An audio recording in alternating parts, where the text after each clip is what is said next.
Senhores, boa noite.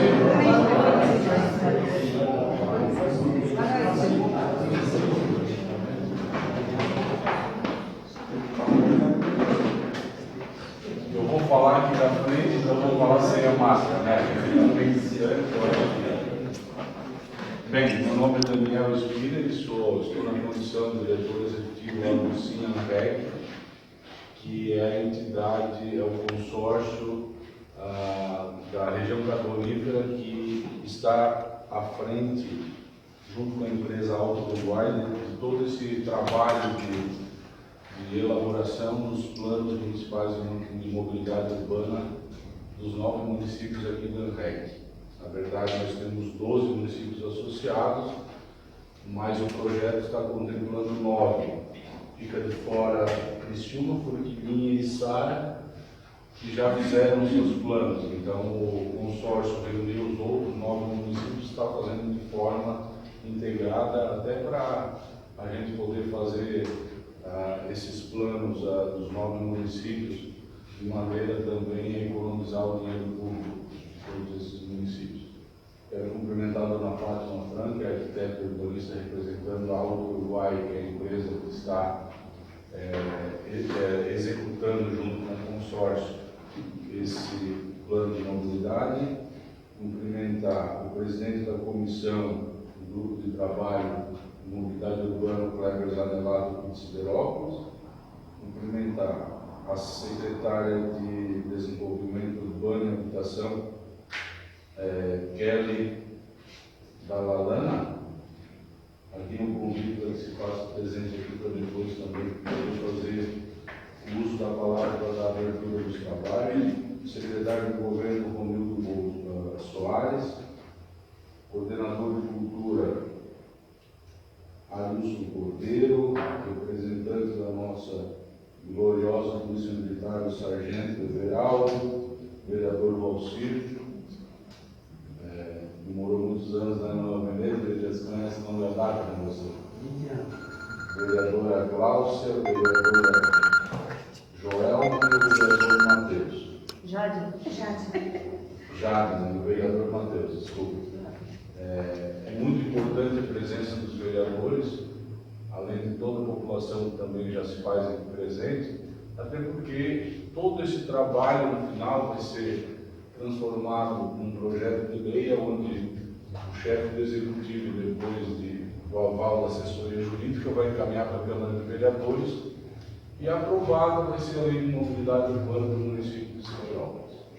Bem, sem muitas delongas, já passo a palavra para a Raquel, porque o trabalho ele é bem extenso, então a gente não tem que ficar aqui falando muito. Vocês vieram aqui, na verdade, para conhecer o trabalho e depois, havendo dúvidas, questionamentos, a dona Fátima que vai conduzir todo esse processo, e fiquem à vontade. Fiquem à vontade. Obrigado.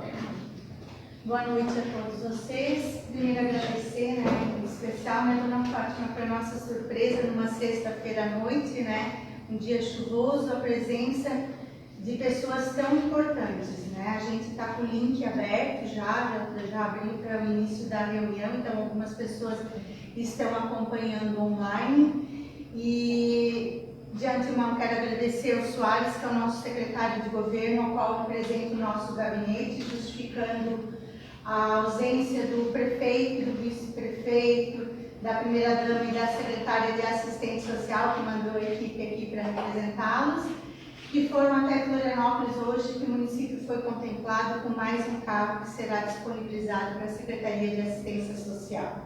Então, quando a gente se divide para somar, é isso que importa. Agradecer ao Jorge, que é o presidente do bairro, assim como todas as outras lideranças, e muitas vezes não é a quantidade que faz a diferença, e sim a qualidade das pessoas envolvidas em todo o processo.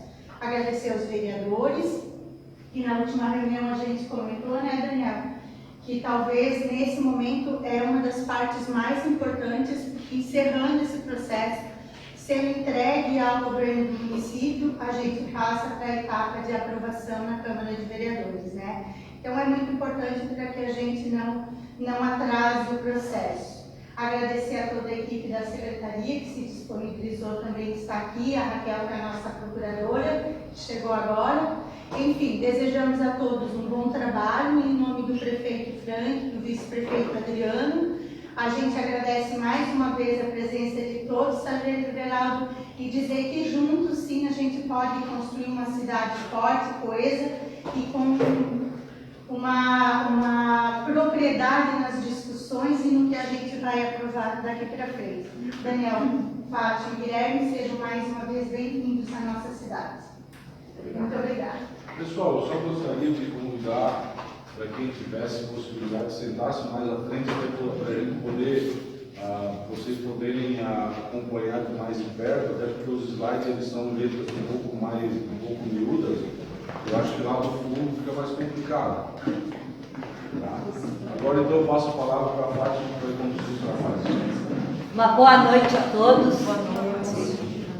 É um prazer estar novamente aqui em Siderópolis, trabalhando com os senhores e cumprimentar a cidade, o esforço da administração, que começamos essa rodada de audiências públicas, que são 9 municípios segunda-feira, e até então aqui em Siderópolis é onde nós temos o maior público, né? Maior número de população participando desse importante trabalho.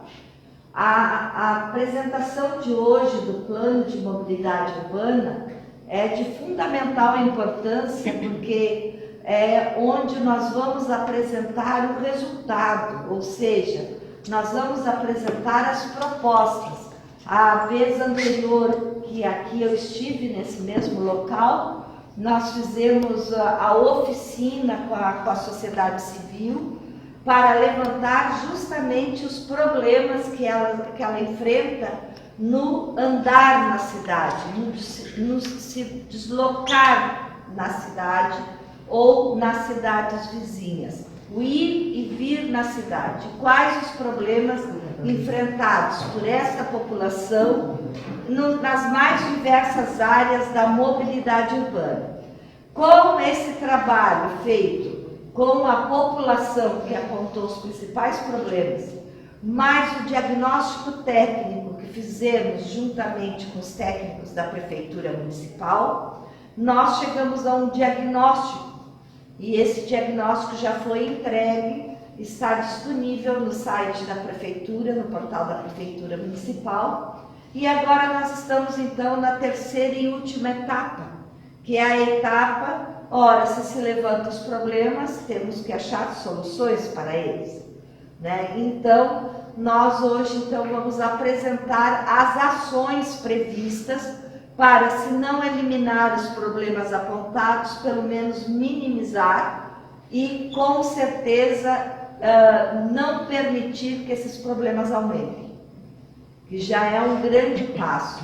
O plano de mobilidade urbana, ele tem um espaço temporal de 10 anos e as ações estão divididas por eixos e por curto prazo até 2 anos, médio prazo até 5 anos e longo prazo até 10 anos. A empresa responsável, né, por nós estarmos aqui, a entidade responsável é o consórcio da ANREC, o SINANREC, que tomou a iniciativa de unir os 9 municípios para realizar esse importante trabalho, e nós, da Alto Uruguai, fomos a empresa vencedora do processo licitatório. Temos uma equipe multidisciplinar, equipe esta que é chamada e sempre para nos auxiliar a encontrar soluções para os problemas apontados. Temos especialistas nas mais diversas áreas. Bem, nessa etapa 3 do plano de mobilidade, o objetivo é pactuar as propostas que nós vamos apresentar. Ou seja, toda vez eu vou ficar falando aqui, né, mas se alguém tiver alguma dúvida ou quiser fazer alguma colocação, sintam-se à vontade. É só levantar a mão, eu imediatamente paro e dou a palavra para a pessoa, informar que ela está sendo também transmitida, então a audiência é em formato híbrido pela plataforma Zoom, está sendo transmitida, e também a gente aproveita para as pessoas que estão nos escutando online, que entrem no chat, e lá no chat tem um link para assinar a lista de presença, que é muito importante. E também, se tiverem alguma dúvida, é só colocar lá no chat, que depois o Guilherme, que está me auxiliando, no final da apresentação me passa os questionamentos ou os comentários e eu repasso para os senhores. Bem, essa consulta pública online, essas propostas que eu vou aqui apresentar, elas estão desde o mês de setembro do mês passado, já estamos em outubro, parece mentira, né? Ela está disponível lá para quem quiser olhar, detalhar, muitas pessoas já olharam. Então, e hoje então a nossa incumbência é aprovar, né? Nós temos que aprovar as propostas. Então é o que eu vou apresentar para vocês. Então, para quem veio, está vindo pela primeira vez, nós estamos na parte final, né, com a audiência pública. Tivemos o planejamento, o diagnóstico, o plano inicial e agora nós estamos então no plano final. O objetivo da mobilidade urbana, do plano de mobilidade urbana, é o objetivo do Plano Nacional de Mobilidade Urbana, ou seja, melhorar o deslocamento das pessoas dentro do seu território e quando vai para fora deste território. E dar prioridade às pessoas. As cidades, elas são para as pessoas. Então, a prioridade primeiro deve ser as pessoas, depois a bicicleta, ou seja, o transporte não motorizado, e por último, o transporte individual motorizado. E nós temos ações e trabalhos nesse sentido para que a gente cada dia mais consiga melhorar a mobilidade e a acessibilidade das pessoas dentro das cidades. O objetivo da audiência pública, já falei, que é pactuar as propostas, né, aqui apresentadas. Então, como eu falei, esses são os fundamentos legais do Plano Nacional de Mobilidade Urbana, né, onde a primeira prioridade, como falei, é o pedestre, são as pessoas. Em segundo lugar, o transporte não motorizado, que são as bicicletas. Em terceiro lugar, então, se não dá, o transporte coletivo. Em quarto, os transportes de carga. E em quinto e por último, o menos prioritário, é o transporte motorizado individual, né, privado. Bem, aqui temos um balanço das contribuições das oficinas comunitárias. Logicamente não dá para ler aqui as tarjetas, mas é apenas ilustrativo para mostrar que tudo que os senhores disseram de problema nas mais diversas áreas da mobilidade, eles fazem parte do documento e foi com base também nesses posicionamentos da sociedade que nós preparamos o plano de ação do plano de mobilidade. Então aqui, né, foi nesse mesmo local, podemos ver os trabalhos em grupos, a colocação na parede das tarjetas e aqui então cada área com as suas tarjetas, né, do que foi feito. Então aqui o balanço, tanto na dinâmica em grupo como na individual. O maior número de problemas apontados foram referentes aos passeios públicos e à acessibilidade dos mesmos. seguidos pela má qualidade do transporte público intermunicipal e a pavimentação e conservação das vias. Outros itens onde apontaram maior número de problemas foram problemas nos acessos na saída da cidade, vias estreitas na área central e falta de padronização nas paradas de ônibus.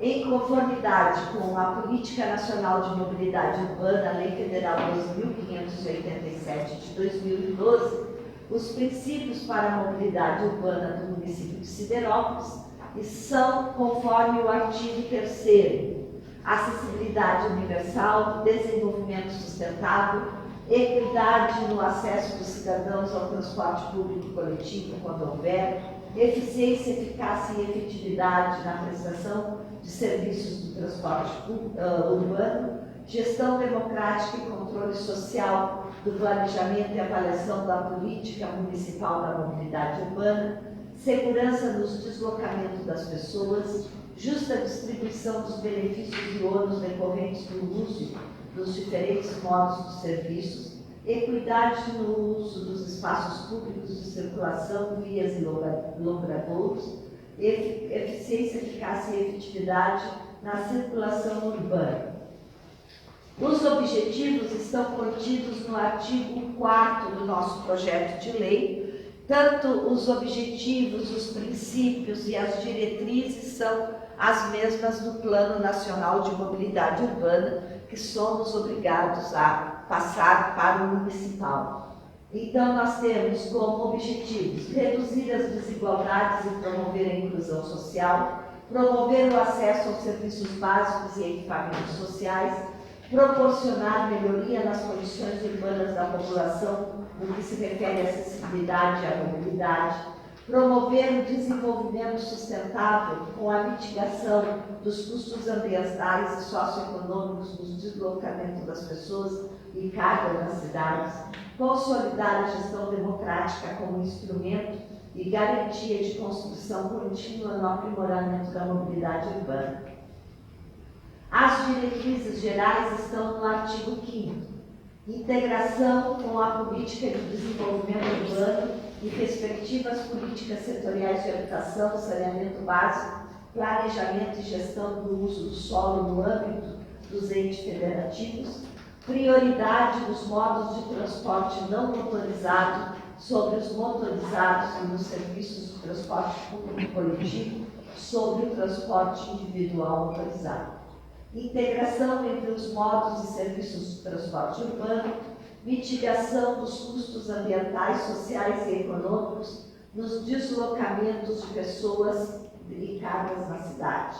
Incentiva ao desenvolvimento científico-tecnológico e ao uso de energias renováveis e menos poluentes, priorização de projetos de transporte público coletivo estruturadores do território e indutores de desenvolvimento urbano integrado, garantia de sustentabilidade econômica das redes de transporte público coletivo de passageiros, quando houver, de modo a preservar a continuidade, a universalidade e a modicidade tarifária do serviço.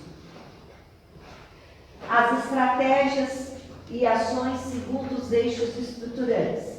As estratégias e ações são trabalhadas em analogia às metas principais apresentadas anteriormente, fazendo assim a ligação entre a meta principal e suas estratégias e ações. Foram trabalhados 6 eixos estruturantes aqui em Siderópolis. A divisão dos eixos adotados ocorreu em consonância com a Política Nacional de Mobilidade Urbana, pelo termo de referência norteador desse trabalho, além de peculiaridades identificadas no município de Siderópolis, por meio do diagnóstico e pela opinião pública na oficina comunitária. Como eu falei antes, todas as ações estão divididas a curto, médio e longo prazo. Curto 2 anos, médios até 5 anos e longo até 10 anos. Então, passamos para o primeiro eixo, circulação viária. Esse eixo são apontadas as estratégias e ações para a melhoria no que concerne à gestão de circulação viária por diferentes modos de transporte e os demais serviços de transporte urbano, incluindo o serviço de transporte público coletivo, as situações apontadas no diagnóstico, como as regulamentações e operações dos serviços de táxi, mototáxi, transporte escolar, entre outros. Então, aqui nós temos, né, como deve ser padronizado o serviço de táxi, que a maioria das cidades de pequeno porte não tem, né, como taxímetro, né, a maioria das cidades o motorista cobra, conforme eu digo, brincando, a cara da pessoa, né? Então, obrigatoriamente pela Lei de Trânsito Nacional de Trânsito, tem que ter o taxímetro rodando. Os táxis devem ser, não necessariamente desse formato, mas devem ser reconhecidos, né, e uniformizados como táxi, porque muitas pessoas em cidade pequena, como a compra de veículo de táxi, você tem o imposto reduzido e o valor é bem menor, as pessoas compram, tem o ponto de táxi, mas não tem caracterização do serviço como o serviço de táxi.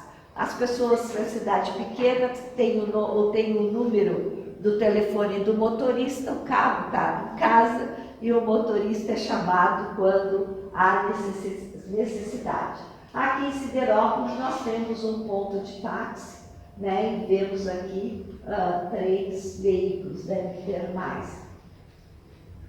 Então, eu sei que a letra é pequena, porque por mais que a gente não tem como separar a tabela na linha horizontal, e é onde ela se estende mais.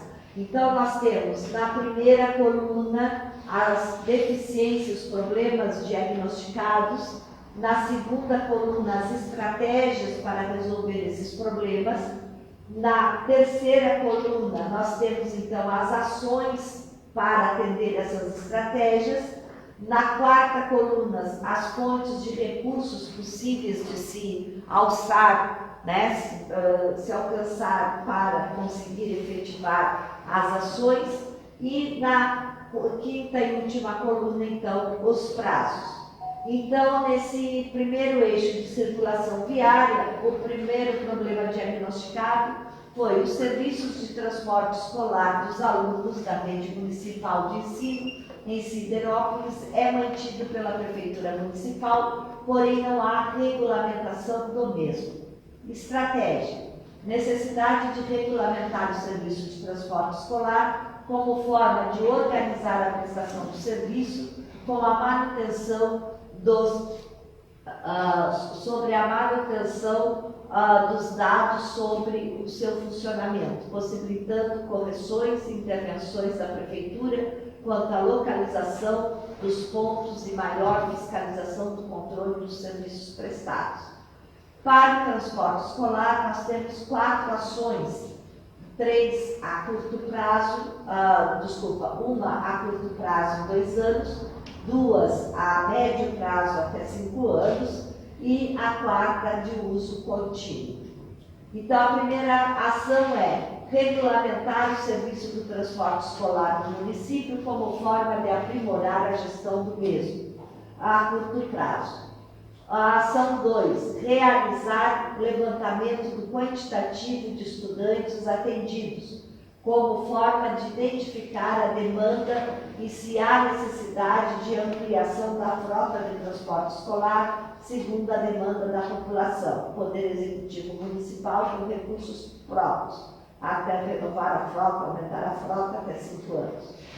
Terceira ação, estímulo à formação de Comissão Municipal de Transporte Escolar ou similar, e atribuição a essa de manter um estudo de demanda a partir de pesquisa promovida pela instituição para organizar e otimizar a demanda, evitando sobrecarga sobreposição de rotas.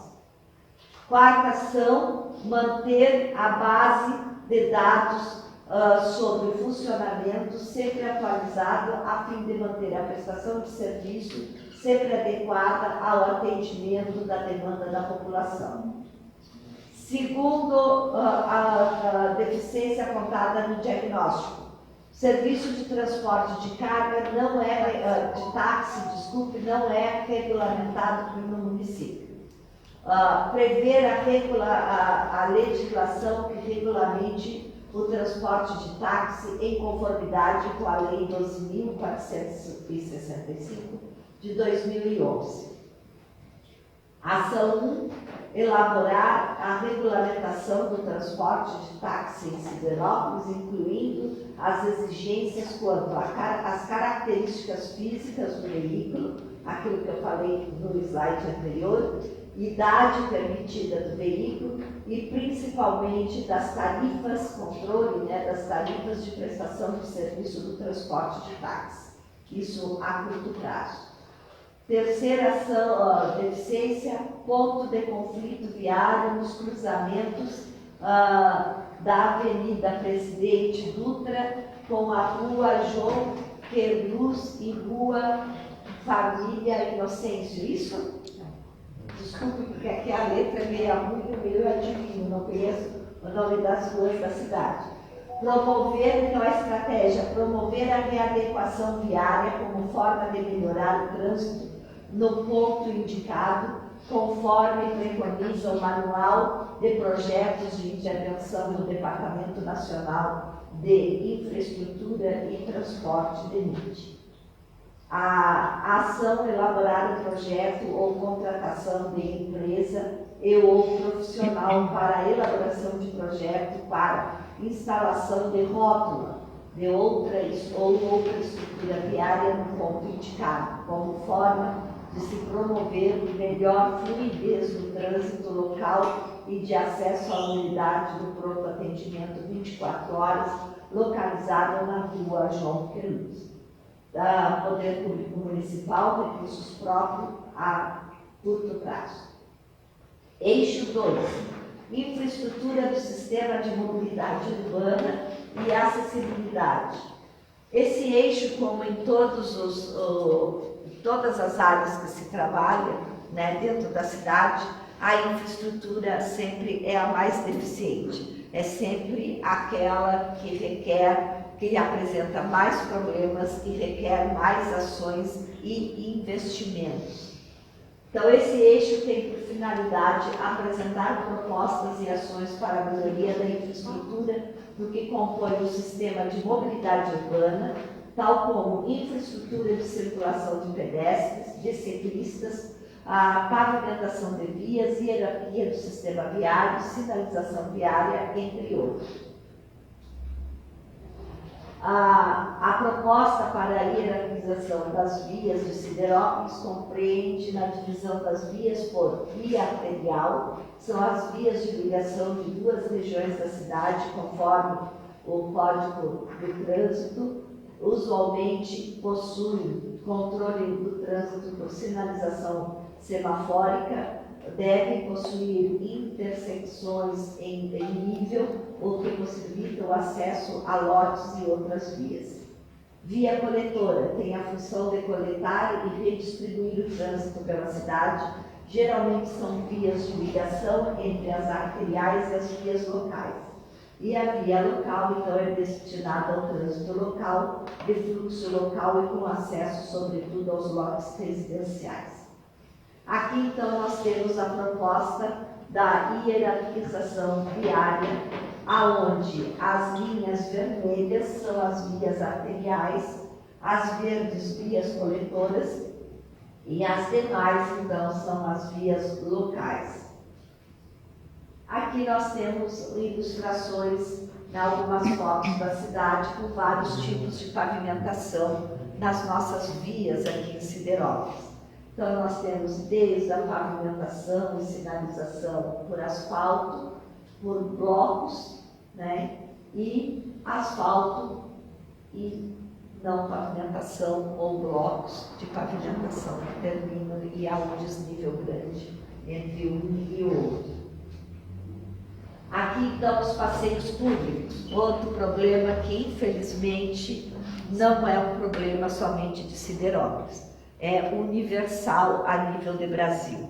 Não vou dizer a nível de Santa Catarina ou da região, é Brasil mesmo.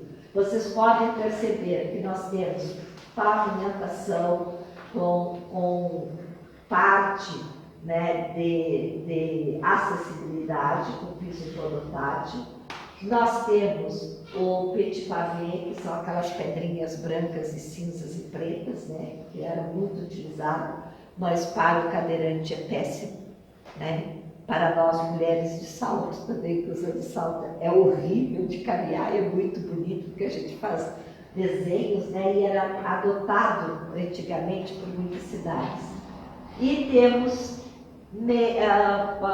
passeios públicos sem pavimentação nenhuma e ainda, para piorar, a utilização do espaço que é para o pedestre para a colocação de material ou equipamentos. Aqui nesse caso, pedras, né? Mas tem areia, tem tijolo, tem lixeira que ocupa o espaço do pedestre, tem sinalização, né? E assim por diante, além dos passeios muito estreitos.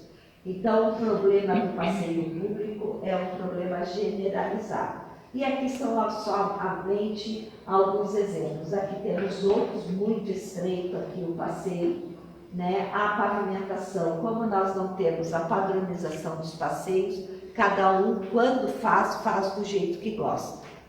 Uns põem lajota, outros põem, ainda quando põe antiderrapante, o piso, menos mal, né? Mas outros gostam de ladrilho bem liso, então quando chove é um perigo, a gente prefere andar pelo meio da rua, né?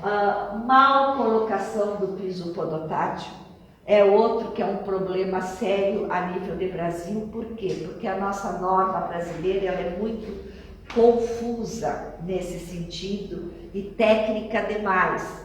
Então, até nós, arquitetos e engenheiros, temos dificuldade de entender. Tanto que uns colocam no meio, outros colocam junto ao meio-fio, outros colocam nem bem no meio, nem perto do meio-fio, contornando os obstáculos. Olha esse poste que sobra aqui de espaço, olha essa árvore que sobra de espaço para um pedestre passar, né? E então, ou outros não fazem pavimentação nenhuma, né? E aqui então um desenho, né? Quer perguntar alguma coisa? Não, perdão, nós estamos e aqui um desenho de como é agradável, né, se ter um passeio de maneira adequada, né? Isso aqui, gente, mas os passeios são largos, já está tudo construído. Sempre existe uma maneira. Se tem estacionamento, se tira estacionamento de um lado. Se só tem estacionamento de um lado, se tira o estacionamento, porque a prioridade não é carro. Nós moramos em cidade pequena, as distâncias são pequenas e as pessoas se adequam. Porque o que nós temos que ter a consciência é que nós temos que dar prioridade para o pedestre e para as pessoas portadoras de necessidades especiais. Nós temos que dar segurança para as pessoas andarem a pé. Então, aqui, o que aconteceu aqui? Pegaram 2 vagas de estacionamento e fizeram, então, canteiros, outros lugares fazem estar vivo, que a gente chama, que colocam bancos, árvores, flores e assim por diante. Outros, a prefeitura cede para uma lanchonete, para um restaurante, eles colocam mesinha e, em contrapartida, além de cuidar, eles também pagam para a prefeitura para utilizar esse espaço que é público, né? Com faixa de segurança, aqui pelo menos nesta rua temos marcação de estacionamento, tem ruas que nem isso tem. Aqui mais passeios, né, estacionamento, e aqui então é o que eu falei dos exemplos das vagas vivas que a gente chama. né? Então se pega 1 ou 2 estacionamentos de carro. Ora, 2, 3 a cada 3 quarteirões, pensa que é agradável você ter um espaço para sentar com floreiras, né? Não estamos ocupando, não está atrapalhando se o passeio é estreito, mas a cidade fica linda, é convidativo. E aqui então é o exemplo que eu havia citado, aonde a prefeitura aluga, digamos assim, né? O empreendimento paga uma concessão e investe em 2, 3, aqui deve ter umas 3 vagas, 4 de estacionamento, para usar, aqui é só um desenho, para usar cadeiras, banquinhos, né? E servir então seus lanches, servir refeições junto ao ar livre. Aqui é um restaurante, né? Chamados parques. Mas vamos usar em português, né, que são as vagas vivas, porque são vagas de A estacionamento. gente observa também, né, talvez não apareça na imagem, a pintura do meio-fio, né? Sim. De onde tu não pode estacionar, a nossa cidade é pintada no meio-fio. É um erro. Em todas as cidades, então, a pintura tem que estar na faixa, e não meio-fio. Isso a gente vê muito, isso foi feito na cidade, ninguém observou e quem falou. Mas essa é mais fácil. Sim, né? E olha, vou dizer que 90% das cidades adotam esse sistema de pintar o meio-fio branco onde pode estacionar e amarelo onde é proibido o estacionamento. Né? Então nós temos N maneiras de transformar a cidade e são trabalhos, projetos que não são caros. Porque o passeio público, quem deve pavimentar é o proprietário. Então o custo é do proprietário. O que nós devemos fazer? Nós temos, em primeiro lugar, padronizar, dizer para o munícipe qual é o passeio. Qual é o passeio adotado na cidade? Não vai todo mundo sair pavimentando, mas gradativamente se consegue fazer com que a cidade fique com o seu passeio padronizado. Importantíssimo, uma cartilha, um panfleto em linguagem acessível para que o proprietário, o munícipe, saiba como fazer aquele passeio para que não fique um numa altura, outro noutra altura, sabe? Não, a faixa aqui nessa testada fica aqui, na outra testada fica aqui, na outra ali, sabe? Então, para que isso aconteça, a gente tem que dar informação. A informação é fundamental. Muitas cidades, para incentivo, conforme as condições financeiras dessas cidades, elas, para incentivar, quando criam um passeio público padronizado, elas doam alguma coisa à administração pública. Nós adoramos ganhar alguma coisa. Então, por exemplo, por 2 anos, quem fizer o passeio público pavimentar o passeio adotando o padronizado, ganha a mão de obra, ganha o piso podotátil, ganha a areia, ganha a brita, alguma coisa. Por 2 anos, ele vai sair um pouco mais barato o seu passeio. Depois, 5 anos, obrigatoriedade, até 5 anos, obrigatoriedade de todos fazerem o seu passeio. Por quê? 5 anos é um tempo mais do que aceitável para as pessoas juntarem um dinheirinho para fazer o passeio. Passou dos 5 anos, a prefeitura faz sem perguntar, faz e cobra valor integral do mercado no IPTU. Não pagou, vai para a dívida ativa. E aí, gradativamente, outro problema da acessibilidade são as rampas. As rampas do meio-fio para acesso de cadeirante. Tem rampa, gente, que o coitado do cadeirante nunca vai conseguir subir. Isso quando não estão quebradas. Outros, impedimento nos passeios, que aqui não tem, mas ontem na cidade, faz um muro, um murinho assim, marcando o limite da sua testada, sabe? Um degrau. É proibido. Mas para isso temos que ter fiscal na rua, senão não adianta. Bem, e aqui então a questão da ciclovia ou ciclofaixa. Vejam as pessoas disputando, né, com carros, aqui na hora não estava passando carro, mas enfim, está na faixa de carro e não tem espaço para ciclovia ou ciclofaixa. O ideal seria nós termos a via, aqui no caso, né, é uma única, mas são duas vias, e a ciclofaixa. Depois vejam aqui o desenho, dá para ver que tem a faixa para equipamentos, que são para banco, poste, floreira, lixeira, né? E tem a faixa livre, totalmente livre para pedestre. Ah, mas a gente não tem espaço.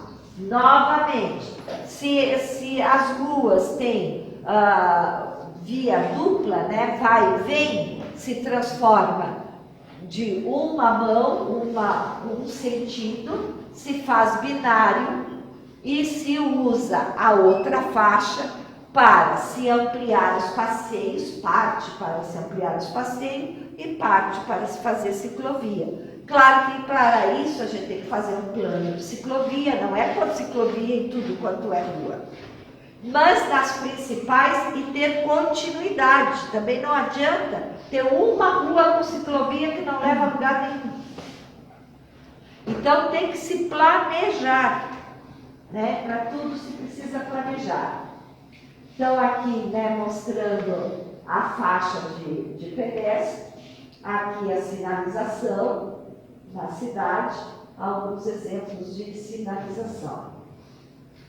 Bom, esse é o tema maior, né, que é o da infraestrutura. Primeiro problema, pavimentação viária é ausente em regiões periféricas ao centro da cidade. Estratégia, planejar as ações em prol da pavimentação viária, buscando soluções sustentáveis e que procurem assistir todos os bairros da cidade. Ações prioritárias. Ação 1, promover planejamento para pavimentação com prioridade de pavimentação. Opa, aqui eu acho que eu estou lendo errado. Deixa eu ver aqui. Eu acho que aqui é melhor. Promover planejamento para pavimentação com prioridade de pavimentação de acordo com a hierarquia da via, em consonância com as demais políticas em escala, conforme o bairro, no que tange a drenagem urbana, rede de esgoto e rede de esgoto cloacal. Então, a gente fazer um planejamento, quais vias são necessárias pavimentar, né? Fora do bairro, que dá acesso ao centro da cidade. Depois, conforme a hierarquia da via, as de maior fluxo ser com asfalto, por exemplo, as de menor fluxo, de paver, bloquete, enfim, temos paralelepípedo, temos outras opções. Se bem que hoje o asfalto está saindo mais barato do que o bloco. Falta de padronização e atendimento à lei federal na sinalização viária do trânsito, diversos pontos com sinalização viária precária e ou inexistente, conforme aponta a população. necessidade de rever a sinalização viária de forma a proporcionar mais segurança para todos os atores envolvidos no trânsito, garantir a adequação da sinalização vertical e horizontal em conformidade com a resolução do CONTRAN, que é o Conselho de Trânsito. Ações: realizar levantamento dos pontos onde se faz necessária a readequação da sinalização viária vertical e horizontal em atendimento às restrições do CONTRAN.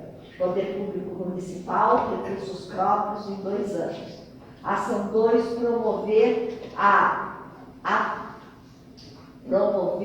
a implantação da sinalização viária vertical e horizontal nas vias em que há ausência de sinalização ou que não há atendimento à resolução do CONTRAN. Poder Executivo Municipal, recursos próprios até 5 anos. Outro problema: uso excessivo do modal de transporte individual motorizado. Falta de acessibilidade, segurança, conforto e, às vezes, até espaços específicos para a circulação de pedestres, como aponta a população, e nós vimos nos exemplos, né, colocados de algumas calçadas da cidade. Estratégia: promover formas de desestímulo da circulação excessiva de automóvel, quando há disponibilidade para outras opções, principalmente na área central, através da alteração físicas em parte de vias centrais e ampliação das calçadas, como os exemplos que eu citei. Ação 1, implantação de faixas elevadas de travessia próximo aos equipamentos públicos, principalmente escolas, praças, centros de saúde, conforme resolução do Conselho Nacional de Trânsito, Prefeitura Municipal e possibilidade de recursos com o Governo Federal, prazo 2 anos. Ação 2, readequação das calçadas inteiras e equipamentos públicos comunitários, principalmente escalas em postos de saúde, visando a acessibilidade conforme a NBR 9050, que é a que dá acessibilidade, com o padrão conforme o Código de Obras. Então, gente, um vice-prefeito de uma das cidades falou algo muito correto. Como é que nós vamos exigir do munícipe se nós não fazemos o nosso dever de casa? Então, os nossos prédios públicos, eles têm que ter passeios públicos adequados, com acessibilidade, de maneira correta. Então, por exemplo, vamos fazer o passeio público padronizado. Quem são os primeiros a adotar? A prefeitura, os postos de saúde, as escolas e assim por diante, os CRAS, né? Enfim, todas as praças. E as pessoas começam a adotar porque fica muito bonito. E as pessoas começam a adotar e começam a se interessar em fazer. Tem aqueles que têm condições e fazem logo, e tem outros que demoram um pouquinho mais, mas sabem que vão ter que fazer. E isso tem que ser divulgado, né? A 3 é transporte, uso excessivo do... Esse já foi, desculpa. A 4, as calçadas de Siderópolis é de responsabilidade de particulares. Porém, a legislação municipal vigente não traça recomendações para a padronização de construção. Necessidade da criação de um guia ou cartilha de referência a ser adotado em toda a área urbana, com orientação para a construção padronizada dos passeios, além de orientações para readequações em lotes conforme NBR 9050. Ação 1, então, criação do guia ou da cartilha, né, com recursos próprios a curto prazo, e também a curto prazo vincular a aprovação de projetos e emissão de alvarás à execução dos passeios. Então, para aprovar um passeio para aprovar um projeto na prefeitura municipal, esse projeto deve detalhar a sua calçada. Em projeto, logicamente. Para ganhar um habite, quando o prédio estiver pronto, a casa, enfim, a edificação estiver pronta, a construção, a pavimentação do passeio também deve estar pronta. Então a gente começa gradativamente a organizar a cidade em prol da mobilidade e da acessibilidade. Né? Então essas são algumas das ações. 5. Carência de infraestrutura exclusiva e semi-exclusiva para ciclistas. Previsão de implantação de ciclofaixa com a execução de dois projetos de readequação viária. A necessidade de organização da estrutura cicloviária e pontos prioritários para a instalação de bicicletários padronizados, implantar a ampliação à rede cicloviária, planejamento e execução de quilometragens específicas a curto, médio e longo prazo para viabilizar a ampliação da rede. Então, é óbvio que a gente vai fazer um plano de ciclovias, mas a gente não precisa fazer tudo ao mesmo tempo. Então, aqueles que são mais importantes se faz a curto prazo, os intermediário a médio e depois o longo prazo. Então, tudo prevendo também pé no chão, né, para que a prefeitura consiga se adequar e ter recursos para o mesmo. Então, as ações são realizar pesquisa de origem e destino para subsidiar e a identificação das principais vias com prioridade de implantação de ciclovia e ou ciclofaixa e na elaboração do plano cicloviário municipal, a curto prazo com recursos próprios, porque é só fazer o plano. A ação 2, então, seria a implantação da rede cicloviária, visando atender os 5 conceitos para o transporte cicloviário, prefeitura municipal, e com possibilidade de recursos do governo federal, até 5 anos. Outro problema é a oferta de paraciclos e bicicletários é inexistente no município. Implantar bicicletários, sobretudo na área central e próximo onde haja ciclovias, né, ou ciclofaixas, além de alocar pontos próximos a equipamentos públicos, atratores de viagens, como escolas, unidades de saúde, entre outros. Então, implantação, ação de paraciclos e bicicletários em todos os prédios públicos, praças e áreas de lazer, com recursos próprios a curto prazo, e criação de campanha para parceria com empreendimentos privados para a instalação de bicicletários padronizados com a possibilidade de instalação de publicidade no próprio equipamento. Então, nós não precisamos colocar aqui na frente da prefeitura 10 bicicletários. Nós podemos colocar 3. Tudo depende da quantidade. Ah, mas hoje aqui na cidade muito pouca gente anda de bicicleta. Porque não tem local para andar. Porque não oferece segurança para se usar.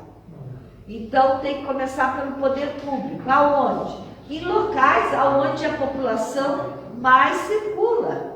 Então é na prefeitura municipal, é na praça, é no posto de saúde, são nas escolas, principalmente as escolas, né, que os adolescentes são os mais usuários de bicicleta, geralmente na maioria das cidades, né? Às vezes o transporte escolar ou mora no centro da cidade, não quer ir a pé, usa a bicicleta, enfim. A gente começa a incentivar e a mudar o comportamento das pessoas. E essa questão de usar a publicidade como parceria, né, de empresas é muito importante, muitas cidades têm adotado. Então, a empresa doa um bicicletário lá, né, 3 padronizados, se cria o padrão, e vai a placa da empresa. Para sinalização viária também muitas cidades adotam. Só que aí a gente tem que ter o cuidado e ter bom senso, porque eu já andei em cidades que é mais chamativo o nome da empresa e aonde ela fica do que a informação do trânsito que a gente precisa ver. Então lá tá, né, sei lá, restaurante não sei das quantas em 8 quilômetros. Está maior do que vire à direita proibido estacionar ou coisa nesse sentido. Então tem que se ter bom senso, mas é uma ótima alternativa para minimizar os custos do poder público. O 7, então, não há incentivos atuais para o uso da bicicleta como modo de transporte para lazer ou atividades cotidianas. Trabalhar com mecanismos ou programas de atratividade de transporte por bicicleta. Então, como ação, implementar pelo menos um evento anual de competição ciclística no município. Exemplo, passeio, pais e filhos, corridas turísticas, etc. Buscar parcerias ou convênios com empresas privadas e outras instituições, como por exemplo a Casan e o Instituto do Meio Ambiente de Santa Catarina, entre outros, para a realização de eventos que estimulem o uso da bicicleta. Prefeitura Municipal e instituições parceiras conveniadas. Em até 10 anos, promover então esse tipo de evento. Eixo 3, transporte de carga e circulação restrita ou controlada. No planejamento da mobilidade, o transporte de carga deve ser inserido a fim de se minimizar os impactos causados por essa atividade ou serviço, tal como vibrações, ruídos, acidentes com cargas perigosas, entre outros. A ausência de regulamentação de circulação de veículos de carga em Siderópolis põe em risco a estrutura existente, sobretudo aquelas próximas áreas públicas e edifícios institucionais, como escolas e unidades de saúde, além de acarretar insegurança ao deslocamento pelas vias do município. É necessário, portanto, reduzir a interação de pedestres e ciclistas com esse tipo de transporte, como forma de evitar acidentes graves. Em Siderópolis não há nenhum tipo de circulação restrita ou controlada de forma regulamentada pela Prefeitura Municipal, porém existe potencial para o futuro fechamento esporádico para veículos. Então aqui nós temos, né, as principais vias por onde chegam e por onde esse tipo de veículo circula.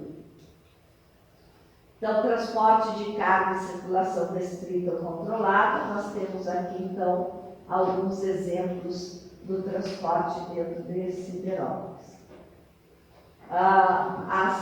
Problema 1, não existe regulamentação que trate o trânsito de veículos de carga e descarga no município. Estratégia: prever a regulamentação a fim de se evitar os impactos do transporte de carga no município. Ações: implementar as rotas alternativas para desviar o trânsito de veículos de carga e descarga da área urbana a curto prazo. 2. Implantar restrições de horário de circulação nos dias da semana e aos finais de semana, com previsão de instalação de sinalização viária vertical e horizontal pelo Poder Público Municipal com recursos próprios até 5 anos. Problema 2, não existe iniciativa ou regulamentação de trânsito que restringe a circulação com prioridade para o ciclista e pedestre. Promover ações que trabalhem, que atraiam pessoas a caminhar ou circular com bicicleta por meio de restrição de circulação de veículos em determinadas vias e em dias específicos com regularidade.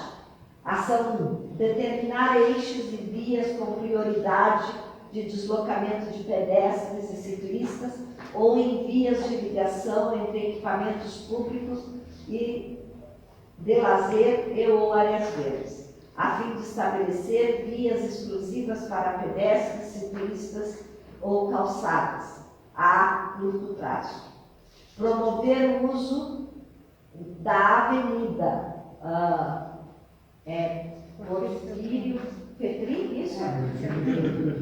E a Praça da Matriz como vias de lazer e de prática de esportes, com a iniciativa de eventos e feiras com regularidade, poder público com recursos próprios. Muitas cidades fecham em torno da praça, né, para passeio dos pais com as crianças de bicicleta, fecham uma via no domingo, então naquela via fica só para pedestres no centro da cidade e para andarem de bicicleta, e depois nos dias comuns volta ao normal, né? Não tem custo nenhum e é algo que dá para incentivar o uso da bicicleta. Eixo 4, polos geradores de viagem. Não existe legislação específica que trata dos polos geradores de viagens em Siderópolis.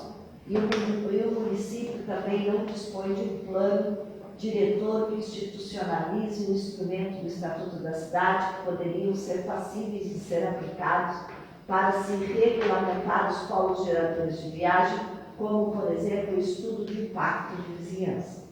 É necessário, portanto, realizar estudos quanto aos impactos causados por esses empreendimentos e ou atividades e buscar alternativas, principalmente em uma regulamentação que promova a diminuição dos impactos causados pelos polos geradores de viagem, bem como colocando a possibilidade de se exigir dos empreendedores medidas compensatórias prevendo os possíveis impactos causados pela sua implantação e operação no território urbano.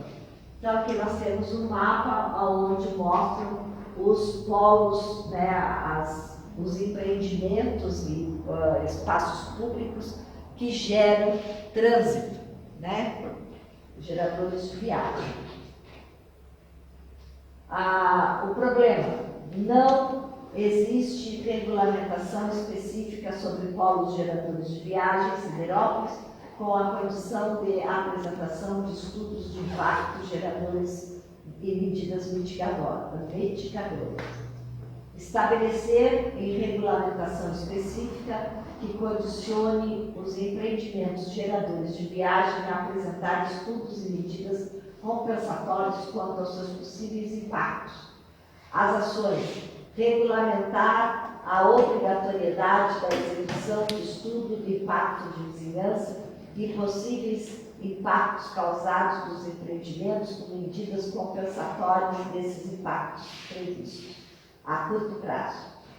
Ação 2, capacitar corpo técnico da Secretaria de Obras ou de Planejamento, sobretudo do setor de aprovação de projetos, a fim de se aperfeiçoar o trabalho de análise e aprovação de projetos de empreendimentos que demandem o estudo do impacto de vizinhança.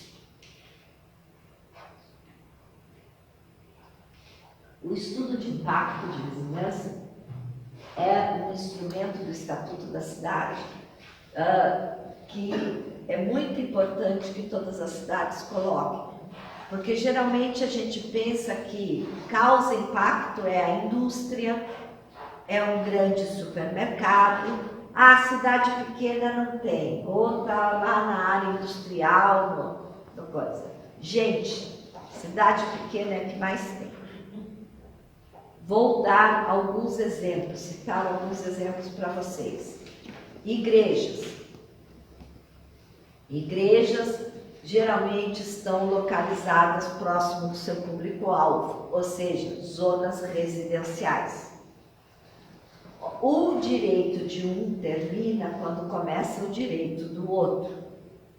E muitas igrejas estão em locais inapropriados, alugam uma casa, né, uma casa comum, não tem estacionamento, colocam alto-falante, os seus cultos são com banda, com cantorias, com palmas, batição de pés, enfim, tem de todos os jeitos. Só que o vizinho, ele não é daquela crença. E ele é obrigado a todos os dias que tem culto, ou que tem missa, enfim, ou tem pregação, a escutar algo que ele não quer. E isso não é correto.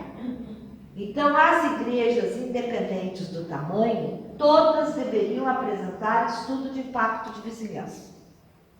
Que horário funciona? Quantos são os fiéis, enfim, né, chame como quiser. Qual é, pelo número de fiéis que costuma frequentar aquele templo, o número de estacionamento ela tem que ter dentro do seu pátio, não usar da rua, a não ser casos exclusivos, né, exceções. Se faz barulho, se toca banda, se tem música, pregação, tem que ter abafamento de som. Então, é uma série de coisas. Só que o estudo de impacto de vizinhança, quem tem a obrigação de apresentar, eu vou sentar um pouquinho, gente, na sexta-feira, 5 dias, a minha coluna, desculpa. Quem tem que apresentar é o empreendedor, seja da igreja, o pastor, seja uma fábrica de fundo de quintal de esquadria de madeira, uma fábrica de fundo de quintal de esquadria metálica, causa barulho, cheiro, poluição, de tudo quanto é jeito. Transporte pesado que traz equipamento, que pega as coisas. Seja um mercado maior. Então, quando vocês veem um salão de festa, o dia que tem festa faz um transtorno naquela determinada rua, naquele determinado bairro. Mas, como é o empreendedor que tem que fazer esse estudo de impacto, logicamente puxa a sardinha para o seu lado. Então, se nós não tivermos técnicos na prefeitura que saibam, que entendam, porque para cada tipo de atividade é um tipo de estudo de impacto. O que diz esse estudo? Diz quais são os impactos que o meu empreendimento vai causar e quais as medidas que eu vou utilizar para amenizar esse impacto. E isto requer uma especialidade. Não vou dizer que tem o engenheiro ou o arquiteto tem que ter uma especialidade, mas pelo menos um cursinho sobre. Tem vários aí até online. Porque não é porque você é que nem médico, não é porque você é engenheiro ou arquiteto que você vai entender de todas as áreas dentro da engenharia e da arquitetura. Como médico, não é porque é médico que ele entende de todas as áreas do corpo humano. Ele tem uma noção do todo, mas não entende muito de tudo, né? Então, isto é fundamental. O estudo de impacto de vizinhança, só que também não adianta ter o estudo de impacto de vizinhança se não tem alguém que saiba analisar. Aí o que acontece? A prova. Veio lá assinado com ART ou RRT, porque quem faz estudo de impacto de vizinhança é o engenheiro civil ou o arquiteto, e a prova porque não entende aquilo que está ali. Aí vai para o conselho entende menos ainda. Então, aí também não resolve, a gente tem que ter um estudo de impacto de vizinhança regulamentado e que dê condições de se analisar, porque tudo isso não é para complicar, é para facilitar a vida e gradativamente melhorando o convívio em sociedade. Para isso nós temos que ter regras. E as pessoas têm um pouco de dificuldade de entender que temos que ter regras. Então, o estudo de impacto de vizinhança é muito importante nesse sentido. Além disso, promover eventos de capacidade de profissionais, arquitetos e engenheiros, além de empreendedores acerca dos critérios para a realização do estudo, a fim de se evitar possíveis impactos causados por futuros empreendimentos. Então, faz fuligem, vai ter filtro. Faz barulho, vai ter que ter abafador de som. Tem tráfego pesado, não é todo lugar que vai poder, o plano diretor diz isso. O tamanho é grande, tem que ter um certo número de vagas dentro do seu pátio. E assim por diante. Isso vai ter que estar no plano diretor. Eixo 5, estamos quase acabando. Áreas de estacionamento. Falamos que a prioridade, todo mundo concorda que a prioridade é o pedestre, que é a bicicleta, mas um dos maiores pedidos é falta de estacionamento no centro da cidade. Nós temos que retirar o estacionamento do centro da cidade. Porque aí você inibe o uso do automóvel. E aonde tem estacionamento tem que ser rotativo. Na cidade pequena as empresas não se interessam em pôr estacionamento rotativo. A maioria pede no mínimo 600 vagas de estacionamento para implementar. Mas a prefeitura pode implementar. Põe lá 2, 3, porque a cidade pequena, 2, 3 guarda de trânsito, municipal, faz a marcação das vagas e cobra um valor menor. Esse valor paga o guarda, regulamenta para não ficar aquele cidadão que trabalha na loja e põe na frente da loja o seu carro e só tira na hora que vai embora, que termina o expediente, e deixa o estacionamento para quem precisa, que vai usar, que realmente precisa.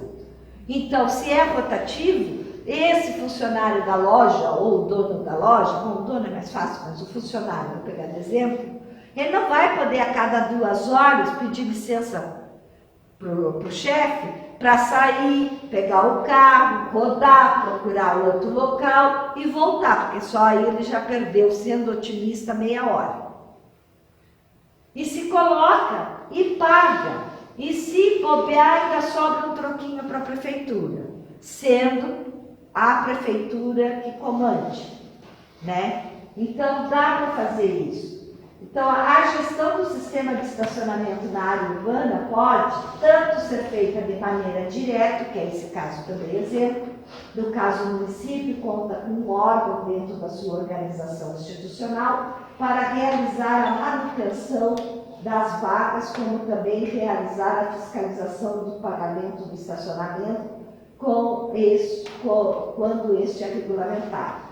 Também pode ser operado através de uma concessão do direito de exploração por meio de processo licitatório, onde uma empresa privada pode ser a responsável pela gestão das vagas de estacionamento na área urbana do município, sendo esse funcionamento do sistema de estacionamento rotativo. Nessa modalidade, a empresa arca com os custos operacionais, equipamento e equipe, como também realiza a manutenção das vagas. Além disso, deve ainda repassar valores mensais à municipalidade, já previamente definidos no contrato de concessão.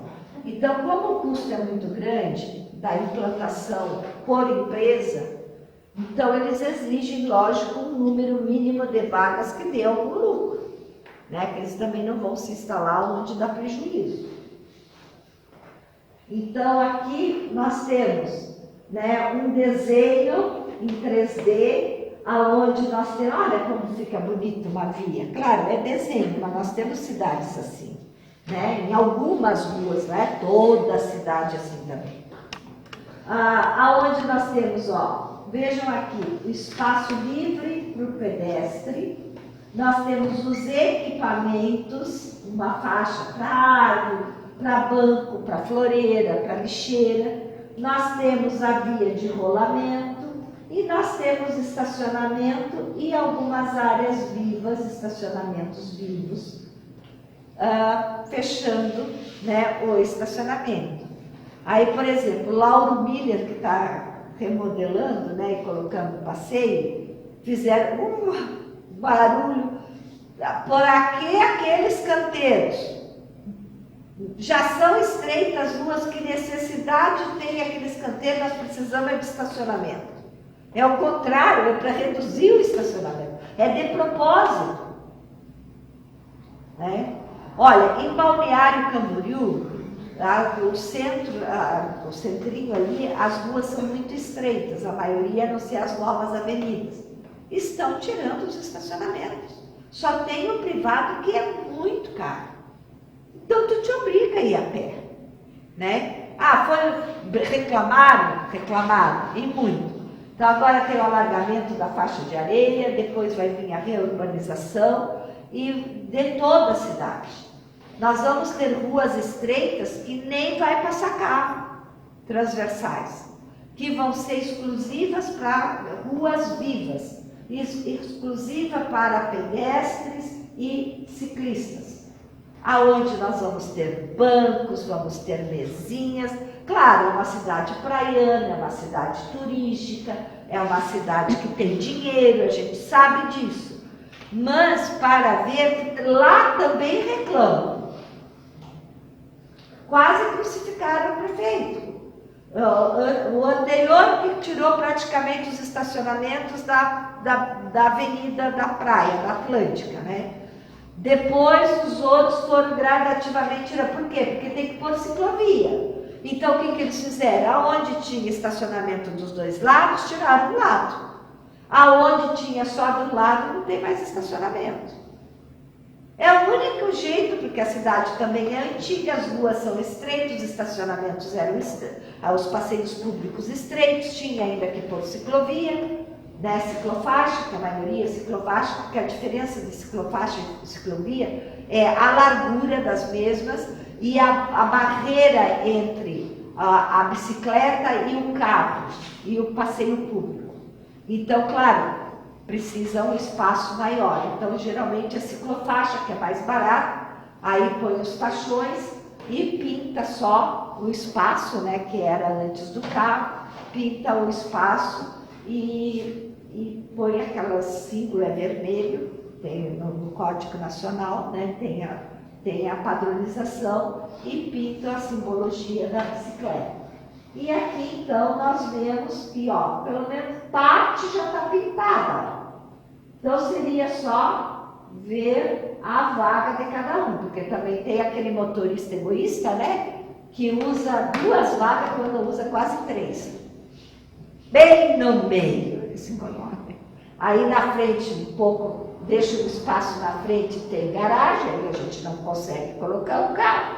Atrás também não dá, porque é para idoso, não sei o quê. Então, a pessoa usou vaga de 2, está ele no meio da vaga. Tem que ser multado, tem que ter consideração, pô. Né? E o brasileiro só aprende doendo no bolso. Se não tiver fiscalização, se não tiver multa, não faz, não adianta. Então, aqui exemplos, né, das vagas, ó, demarcadas de estacionamento, demarcada para a entrada. Vejam que aqui está marcada a ciclofaixa, está marcado o espaço de equipamentos no passeio público, a faixa livre, né? E mais uma faixa de equipamento dos prédios, que às vezes os prédios também põem lixeira, põem, né, vasos com flores e assim por diante, e fazem do mesmo jeito se não tem espaço e tiram o pedestre que deu um jeito. E aqui então, que já está deixando de ser muito utilizado, o parquímetro, né, onde você paga, você mesmo paga. E o mais utilizado hoje pelas empresas é o digital, o estacionamento rotativo digital. Bom, nesse eixo como problema, não existe quantidade de vagas disponíveis na área urbana de Siderópolis. Está vendo? Isso é coisa a população que diz. Realizar levantamento do número de vagas de estacionamento, bem como estacionamentos privados, como forma de se identificar o quantitativo de vagas disponíveis na área urbana. Vamos chamar os proprietários de lotes baldios E vamos dizer, faça o estacionamento do seu lote, ponha uma pessoa lá e cobre. Ainda vai ganhar uns trocos, está lá cheio de lixo. Vocês vão ver como a maioria vai deixar seu carro na garagem, a não ser que a distância seja grande, porque vai ter que pagar. Né? Alguém levantou a mão? Não. Tive a impressão, desculpa. Então, isso a curto prazo, né? E aumentar o efetivo de fiscalização com agentes de trânsito quanto a estacionamentos irregulares na área urbana, então a médio prazo, com recursos próprios. Segunda ação, não há legislação que regulamente a cobrança do estacionamento rotativo em Siderópolis. Regulamentar o sistema de estacionamento rotativo no município, bem como sua cobrança. Regulamentar a cobrança e o sistema de estacionamento rotativo na área urbana de Siderópolis a curto prazo. 2 anos de fazer. Agora vem a parte boa. Instrumentos e mecanismos de financiamento, o último eixo. O eixo do governo federal que trata dos projetos para a mobilidade urbana é o Ministério do Desenvolvimento Regional, que atua em diversos eixos de desenvolvimento. A temática da mobilidade urbana, por sua vez, está sob a tutela do Departamento de Projetos de Mobilidade e Serviços Urbanos, departamento integrante do Ministério de Desenvolvimento Regional, e tem como missão fomentar a implementação de política nacional de mobilidade urbana. Atualmente, as fontes de recursos para os programas de mobilidade urbana do Ministério são fontes federais. Nós temos o programa Avançar Cidades, mobilidade urbana. Recursos onerosos, nós temos os recursos do FGTS, através do programa Pró-Transporte. Ações financiadas, ações voltadas à inclusão social, à mobilidade urbana, à acessibilidade, à salubridade, implantação, ampliação, modernização e ou adequação da infraestrutura dos sistemas de transporte público coletivo urbano, incluindo-se obras civis, equipamentos, investimento em tecnologia, sinalização e ou aquisição de veículos. Tem recursos, mas para isso se faz necessário projetos e também ter influência política, né, para que se consiga acessar alguns recursos.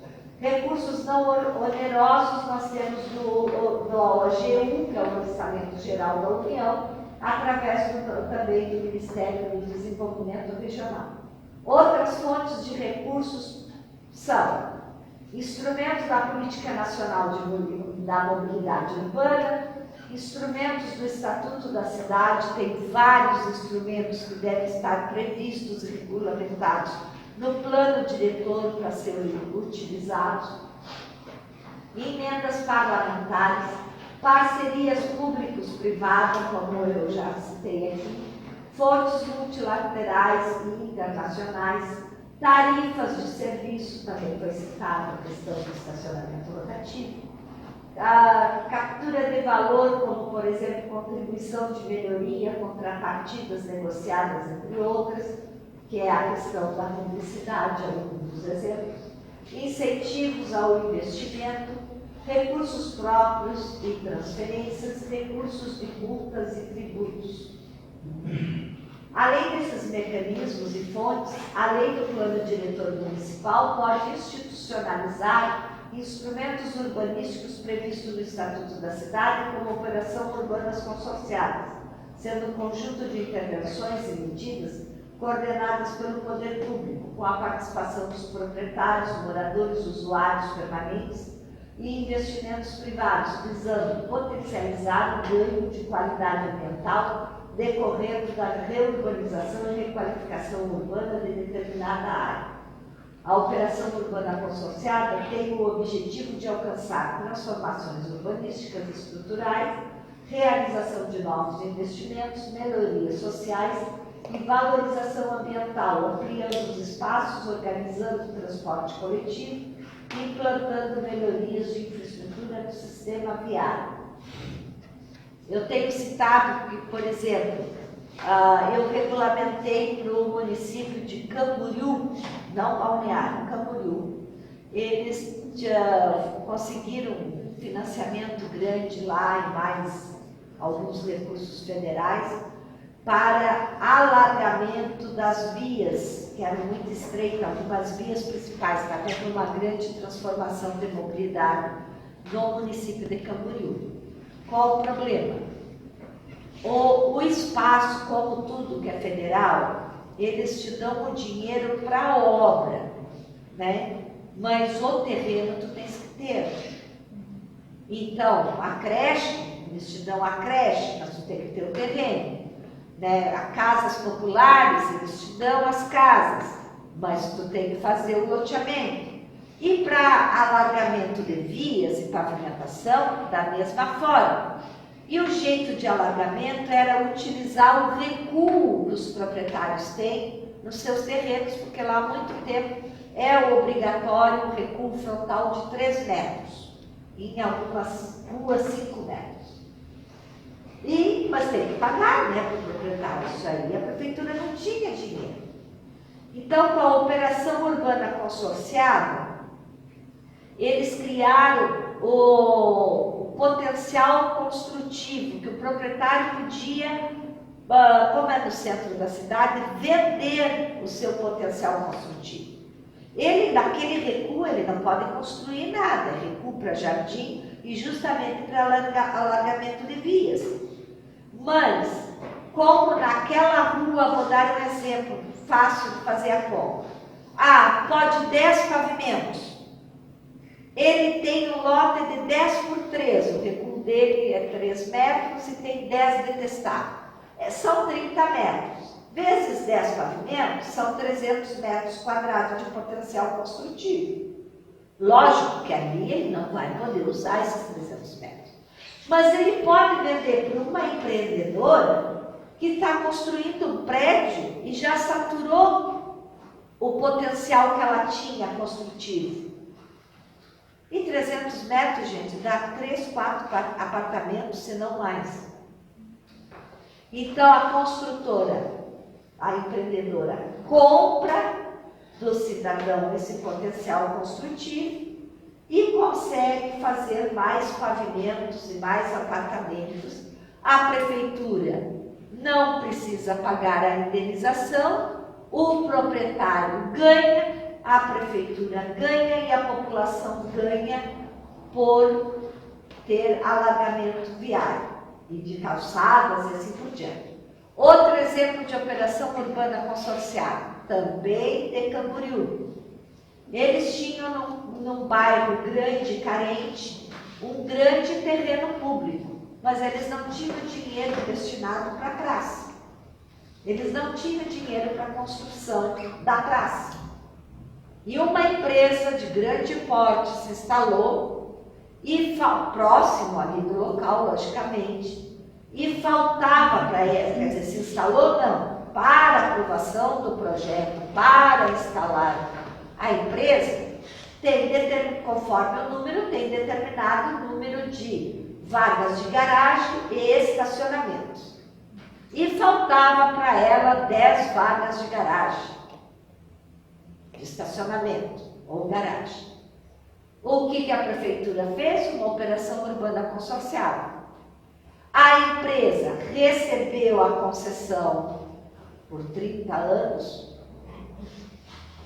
dá uma tira no terreno da praça para as 10 vagas de garagem. E a empresa, em contrapartida, fez a praça com o equipamento, está usufruindo do bairro, a empresa conseguiu viabilizar o seu empreendimento e toda a sociedade ganhou. Então vejam como tem instrumentos que não precisa ser necessariamente dinheiro lá do governo federal. Nós temos o Estatuto da Cidade, só tem que saber usar. Tem que saber quais os instrumentos. Isso aí não é para nós. Tudo é para nós. Independente do tamanho, é proporcional ao tamanho. Só tem que saber estudar quais são as necessidades do município, porque isso também precisa estar no plano diretor. Senão não dá para ocupar. Então vamos fazer operação urbana consorciada. Não está prevista no plano diretor, tem que alterar o plano diretor. E tem que dizer em que zonas aqueles instrumentos podem ser. Porque senão, pagou, faz. Não, não é assim.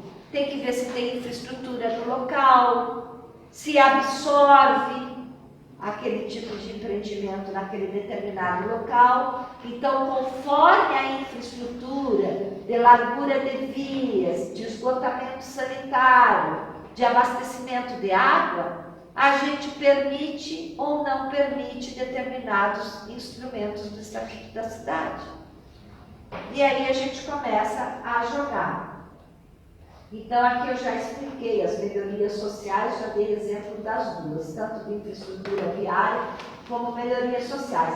E está aqui a transferência do direito de construir, e aí o prédio que já tinha usado tudo, ele se beneficia da outorga onerosa do direito de construir. Quer dizer, ele vai construir mais pavimentos pagando tanto para a prefeitura como para o proprietário lá que cedeu aqueles 300 metros quadrados.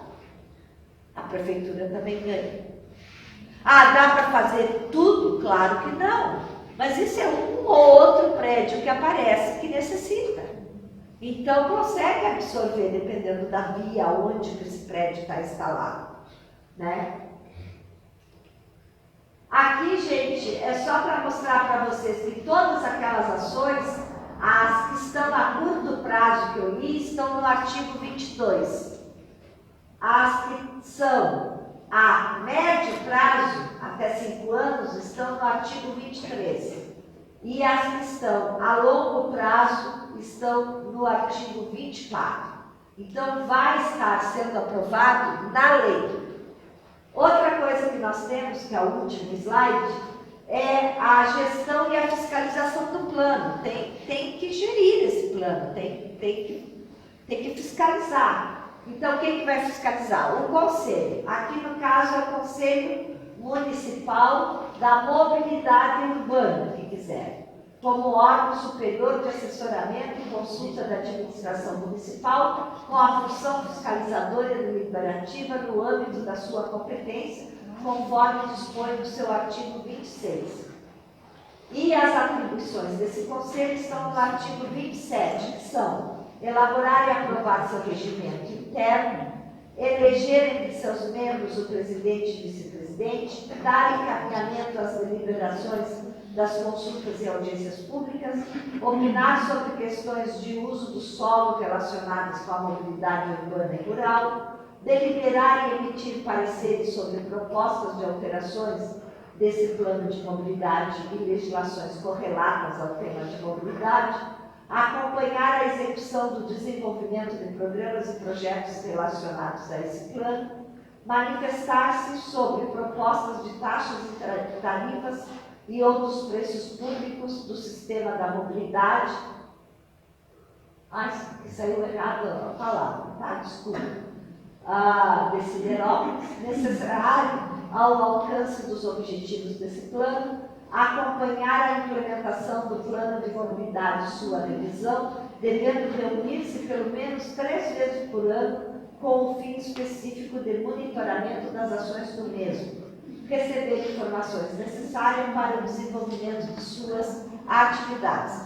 Logicamente, como a cidade é pequena, a demanda é pequena.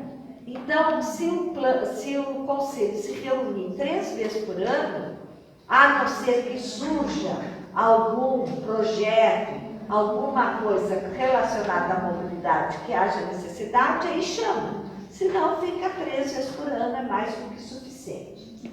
Bem, com isso nós concluímos, né? E eu gostaria de saber se alguém gostaria de fazer alguma colocação. Pois não? Só para...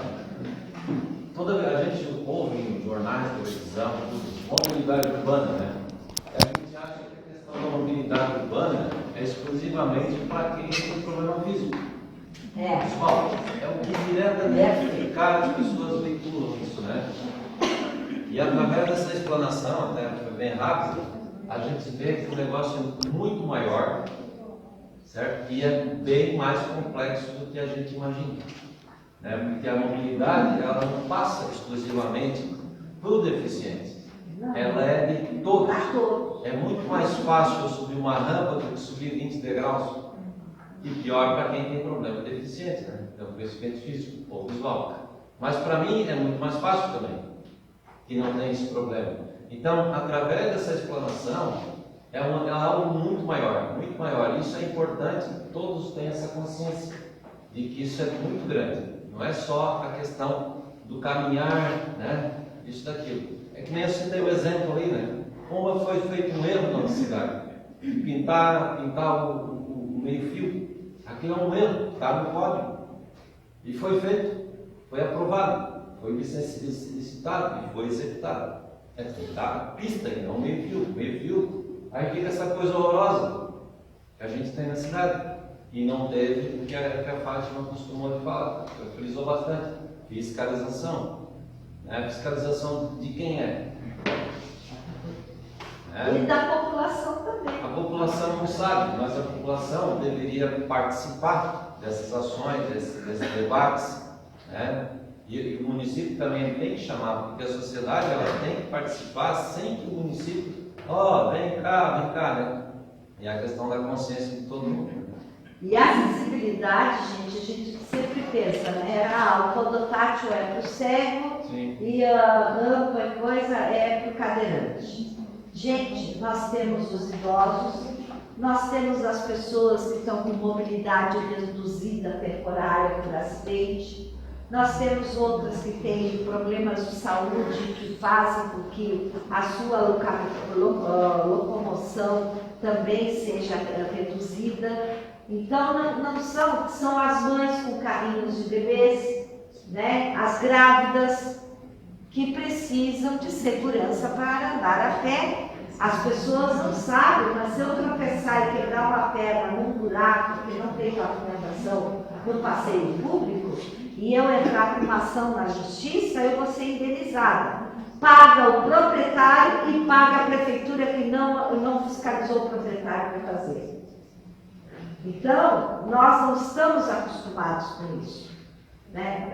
Guilherme, quantas pessoas? Havia uma no início, mas saiu. Nenhum questionamento online? Mais algum questionamento, gente? Bem, então eu vou dar como concluído e aprovado pela sociedade, né, do plano de mobilidade urbana. Logicamente, até o final de outubro nós devemos, e esse evento deve ser lá no consórcio, nós vamos entregar os 9 planos de mobilidade. Esses planos virão para os municípios. O projeto de lei será revisado pela Procuradoria Jurídica do município e, posteriormente, encaminhado para a Câmara de Vereadores, aprovado na Câmara de Vereadores e sancionado pelo prefeito. Então, nós passamos a ter o plano e a valer como lei. E terá que ser respeitado. Então, por isso a importância de ter o conhecimento, né? Porque às vezes as pessoas erram por não saber que existe lei e levam multa porque não sabiam. Mais alguma coisa? Eu, da minha parte, agradeço muito, foi um prazer trabalhar aqui em Siderópolis. Quando precisarem de linhas, né, de nós, é só chamar, a gente está à disposição. Né, ou alguma dúvida do plano também, né? A gente pode conhecer a expansão da lei. Vou lá conhecer o. Seja bem-vindo. Balneário recebe todo mundo de braços abertos. Né? Então, muito obrigada, gente, pela participação. Mais uma vez, parabéns à administração, que deve ter feito um esforço tremendo, né, para que a gente tivesse esse número de público, que foi bem maior do que da maioria das cidades que eu fiz esta semana, tem da semana que vem. Vamos ver se alguém ganha de vocês. Todo mundo mundo assinou a lista de presença? Sim. Todos? Não? Então, por favor, antes de sair, o senhor passe ali a mesinha que está ali atrás e assine, que é muito importante a assinatura da lista de presença de todos. Muito obrigado e um bom retorno para suas casas.